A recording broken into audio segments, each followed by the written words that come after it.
Hey everybody. So I know that you've already watched a video on 5 essays that are terrible and that you don't want to write. So I wanted to focus on what should you do then? So we know what they don't want to see. Now let's look at what kind of college application essays that would actually be worth seeing or worth writing about.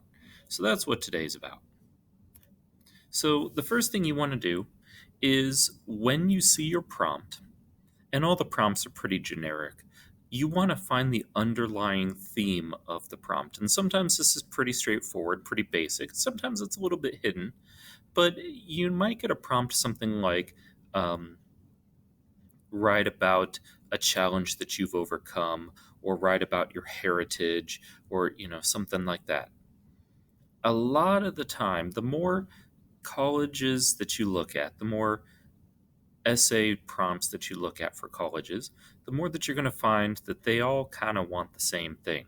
They want students that are really involved in their community. They want students that are diverse. They want students that are unique. And they want students that care about one another. So it's not just a me kind of thing. They want to see that when you get to their school, you are going to make a positive impact, not just for yourself, but for everybody else there. So um, look at the college, and we'll dig more into this later. But look at the college, look at their about page, see what kind of person they're into, and then look at the prompt of their essay and see if the two connect. Chances are they do. So, for example, um, if the college has an essay that talks about a challenge that you've overcome, and then you look on their website and their website keeps talking about diversity and um, community, well then what they're probably looking for is somebody who has faced challenges with diversity or with community building and how they've overcome those to strengthen their diversity or strengthen their community. So look for the theme of the prompt. What is it trying to say? And then once you figure that out, once you figure out what they're trying to ask you, then you can shape your essay to gear towards that. Number two, answer the question being asked as well as the underlying question. Okay? Um, if you look at my example here, oops, it says, suppose the prompt says something like, write about what you admire about teachers. What they're really looking for is, what do you admire about them that you also have?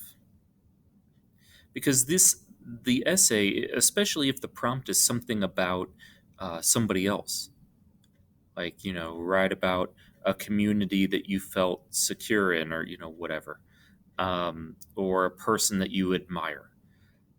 They're not just asking you to tell them all about this person. They don't care about that person. They care about you. So when they say write an essay about someone you admire, what they're really saying is, what qualities do you hold as important or um, valuable? And if you hold those valuable, the underlying question is, do you possess those qualities? So let's look at that example again. Write about someone that you admire. Okay, so you write about your grandpa, and you admire that your grandpa is someone who is very determined and never gives up. And so you write about that. Well, great. Do you also possess those qualities? Do you never give up? Do you also have determination? Is that why you admire him? Is that why you want to be like him? Because you admire those qualities and want those for yourself? And if so, how can you show them that you possess those qualities?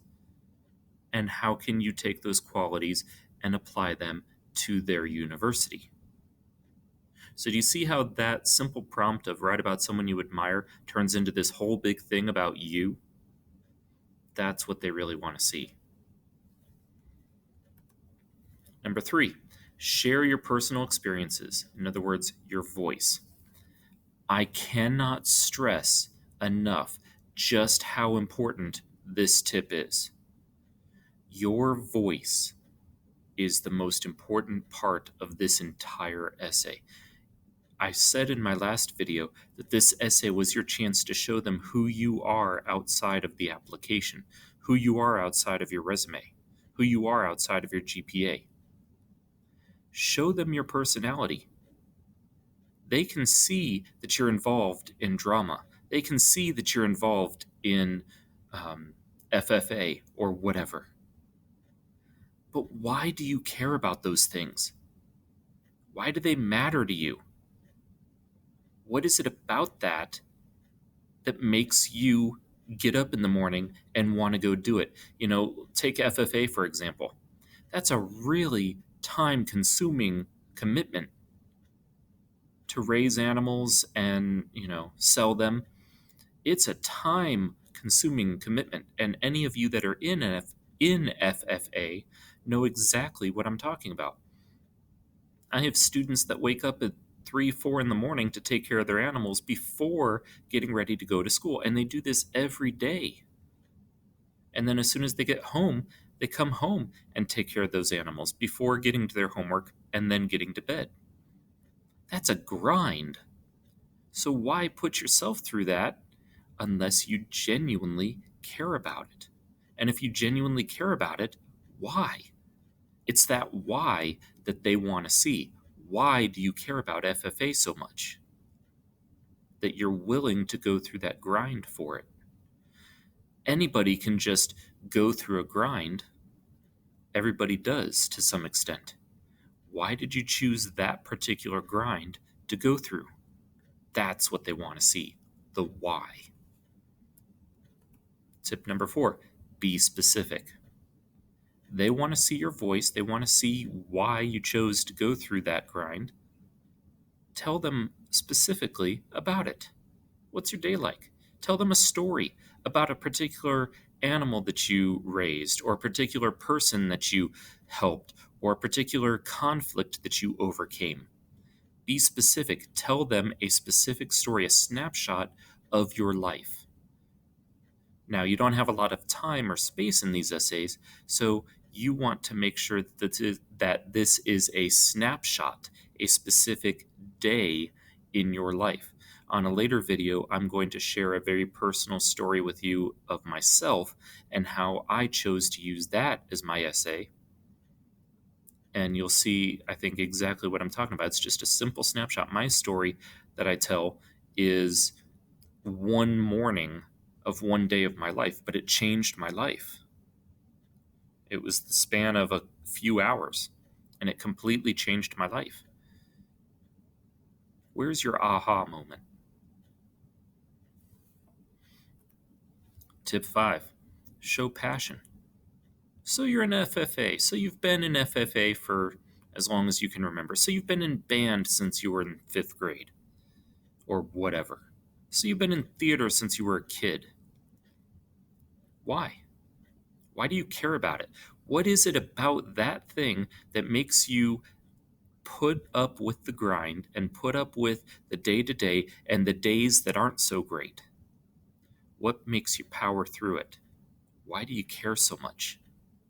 Don't fake your enthusiasm. Don't pretend to be enthusiastic about it if you're not. They'll see right through that. But if you genuinely care about it, show them why. Show them that you do. Passion speaks volumes, and it helps you find your voice. But don't be melodramatic. Tip 6, avoid the sob story. Okay, now, if you have a particular trauma in your life, I'm not telling you to avoid it. I'm not telling you that you can't write about it. But if you're just telling them a sob story to try to score sympathy points with them, it's not going to work. If you are going to go the sob story route, it needs to be relevant to showing how you've overcome it and how you are better for it. For example, I have a disability, and I spent a large portion of my life, a large portion of my upbringing, whining about it and being, oh, poor, woe is me, self pity, and all of that. But now looking back on it, I see how I've actually grown from those experiences that other able bodied people hadn't had because they hadn't gone through the struggles that I went through. And it shaped me, it made me a better person. And I've grown because of it. So I could write about my disability, but I wouldn't focus on the woe is me part. I would focus on how I grew from it and how I didn't let it define me. Turn your sob story into a story of triumph. And be positive. Yes, you've probably had some terrible things happen to you in your life, and I'm not trying to sugarcoat that or downplay it. But show them that you've overcome those things. Show them that you haven't let those things defeat you, that you've grown from them, that you are a better person because you've overcome those struggles that you've had to go through. And maybe you're still going through those struggles. And that may be the situation that you find yourself in. But show them that you are willing to do what it takes to get through those struggles, and you know that there is a light at the end of that tunnel, and you will get there. Positivity, confidence, they want to see that. And don't forget to edit your paper. Nothing's worse than having a really beautiful story just completely destroyed by really bad grammar, really bad writing. Okay, make sure that you edit your paper. There are some places where the people that are hiring will take a look at a resume. They'll see that it has typos or mistakes or grammatical errors, and they'll just throw it in the trash and ignore how qualified the student is. And you know why?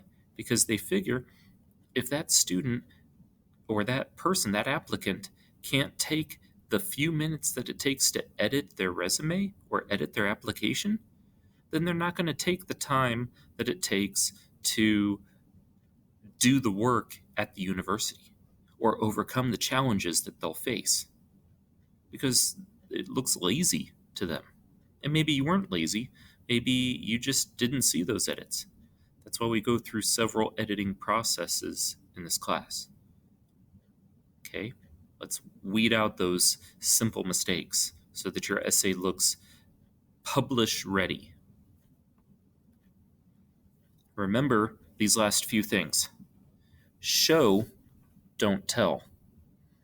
Okay, we talked about this. We talked about imagery and detail. Use your five senses. When you're describing your story, your scene for your essay, think about what did you smell, hear, taste, touch, see in that moment. The rest of these are pretty straightforward. You can read those on your own, but I will show you on a later video how to format this essay properly and how to organize it. And one of the best things to do is to start with a really impactful story right off the bat. Start in the middle of that story, right where the action is. And that's all I got for you. So there is a discussion board post. Please read that and answer those questions. And that's all I got for you. On the next video,